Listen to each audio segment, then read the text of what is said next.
Hey guys, what is going on? This is Pants Our Dragon, and today we'll be doing the top 10 best champions for Worlds Championship 2015. This will be basically a tier list for all roles, and it'll be on patch 5.18, with of course the tier list being more oriented to, well, competitive play. So this tier list is going to be what the best champions are for Worlds Championship in my opinion. And also criteria is going to be based on how much people are being banned and picked, what champions are bringing much success to teams, and just overall what the powerful champions are. So it's going to be a bit different than your regular video. Anyways, with all that being said, let's get started.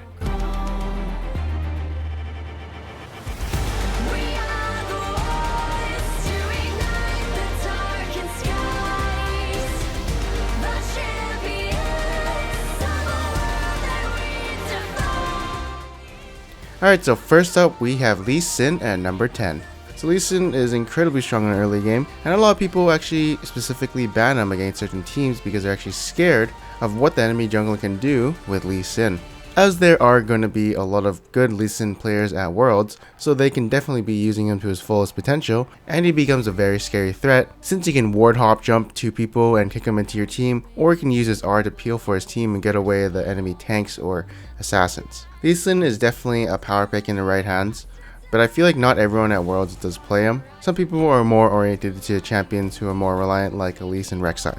Next up at number 9 is KALISTA. So you're seeing a lot of KALISTA and Tristana being played in this tournament, but KALISTA is definitely more of a power pick. They both have their strengths of course, like Tristana is better late game while KALISTA is better in the early game and mid game. And if she can make that early game and mid game count, there won't be any late game for her to fall off on. Tristana is definitely better at taking out towers with her E, but the power of KALISTA's early game and mid game is so strong that I feel like she's more of a threat, and that's why you see people banning her more than any other AD carry. Next at number 8 is going to be Rek'Sai.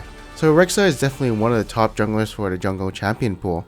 What she offers is a lot of early game pressure, as she does well clearing the jungle, and her early games are pretty good since she does have a gap closer with her E and can knock up someone for 1 second.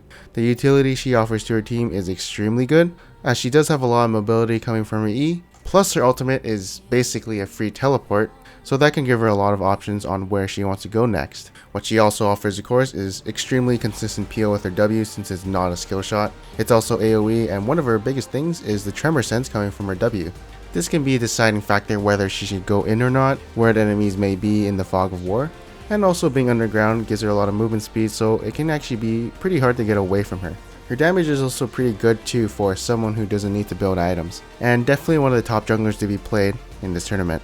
Next up at number 7 is gonna be Twisted Fate. I feel like this champion is super strong, especially when in coordination with your team at the fullest potential, as you can be making a lot of plays with them with your team. You can be like ganking bottom lane and cutting off people, or if you want a team fight, then of course just cut off people with your ultimate. And having that utility coming from your W with the 2-second stun, that's just so incredible for team fights. And of course he also offers great wave clear to his team, so getting sieged on is not a problem for him.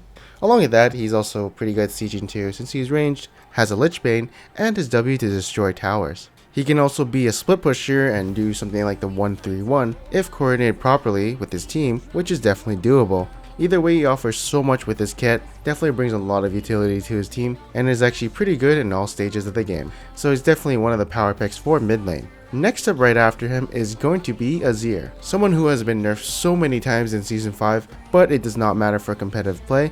He's always going to be a super powerful pick, no matter what they do, as long as they don't really gut his AP ratios in my opinion. He's basically like a secondary AD carry, except he's AP. He also has self-peel with his ultimate, and he also has options like WEQ into the enemy team and insecting them with his ultimate. And on top of that, he can zone the enemies with his sand soldiers. So if they try and get near, say, the dragon pit, he just presses W and Q, bam, like 20% of their health gone, especially if they're squishy. He's also pretty hard to kill in lane because of his W and E, and that can be extended too with his Q. Plus he has his R, so it can be relatively hard to kill him in the laning phase, along with also being annoying and having good matchups in the laning phase too. He's definitely a very consistent pick for the World Championships because of this, as he does offer so many options to a team. And next up at number 5 is going to be DARIUS. I feel like he can actually be higher if people stop blind picking him into basically stuff that counters him, whether it be team composition or just a lane matchup, and people should also make team compositions around Darius, but people aren't really utilizing that fact yet. Only some teams are, and the rest are just basically blind picking him just because he's that like OP champion. In my perspective, he's pretty OP in certain team compositions. He's also pretty weak against enemies who can kite him and are basically not going to be in melee range of him. But again, he's also really good at enemies who basically shove 3 melees into his face, since his Q makes up basically most of his strengths. Either way, a champion who can build one offensive item and basically do a lot of damage is pretty stupid, and of course his new passive too.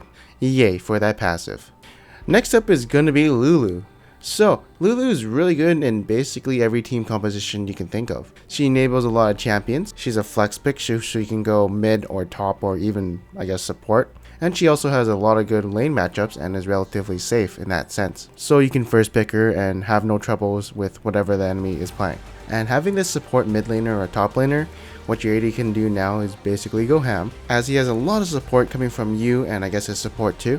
So since he has this confidence that he's not gonna die, he can definitely get more autos in, or even flash in and get away with it, since there are a lot of shields coming in to back him up. And if a team has a really fed AD carry, it's near impossible to kill an AD carry. So when you have this Kog'Maw, when you have this Jinx in the backline just killing people, and the enemy has no way to deal with it, you've basically won the team fight. Oh, and also she has like synergy with Darius and other stuff. Next up at number 3, we have ELISE. So in every game in week 1, she is either picked or banned. Why? Because she's just super strong in that early game. Having a 1.6 second stun and having a lot of damage output makes her a really strong early game jungler. But let's talk about team compositions instead and how well she fits into it. So just like LULU, she fits into any team composition you want to give her, as her siege potential is really strong.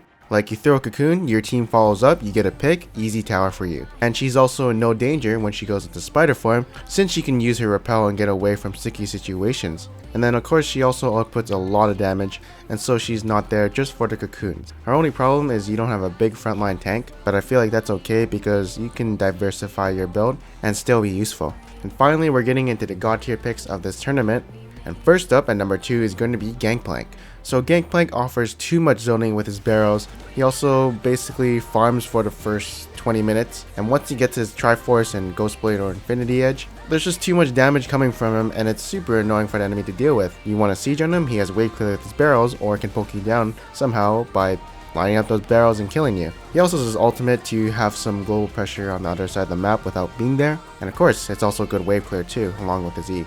If needed, of course. Either way, once he gets his items, he's a monster.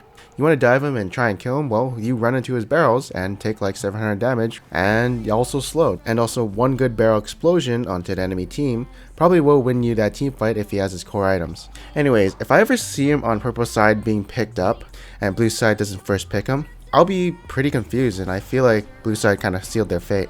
And finally, at number 1 is going to be MORDEKAISER. The 2 champions who will always be perma-banned on purple side. If not, well, GG to you. Anyways, why is MORDEKAISER so strong? Well, his W is passive, that's 1, which can make him get a level advantage over his enemies. Number 2, he gets a ghost/dragon pet for sieging down turrets. Number 3, his Q does like 1000 damage. And if you add that all up, MORDEKAISER snowballs extremely hard. Also, you can add that in the early game and mid game, he's actually much more stronger than the enemy's AD carry because, well, he's not a carry yet, since he probably doesn't have his Infinity Edge plus Phantom Dancer. So MORDEKAISER is going to be more useful than the enemy carry for the majority of the game. And just like Gangplank, first picked on blue side or banned on purple side. Anyways, that is it for top 10 champions for World Championship. Leave a like if you actually liked this video and want to support the channel. Comment below on what you think is the best champion for Worlds that's not MORDEKAISER or Gangplank. And I am Panther Dragon, and I'll see you guys next time.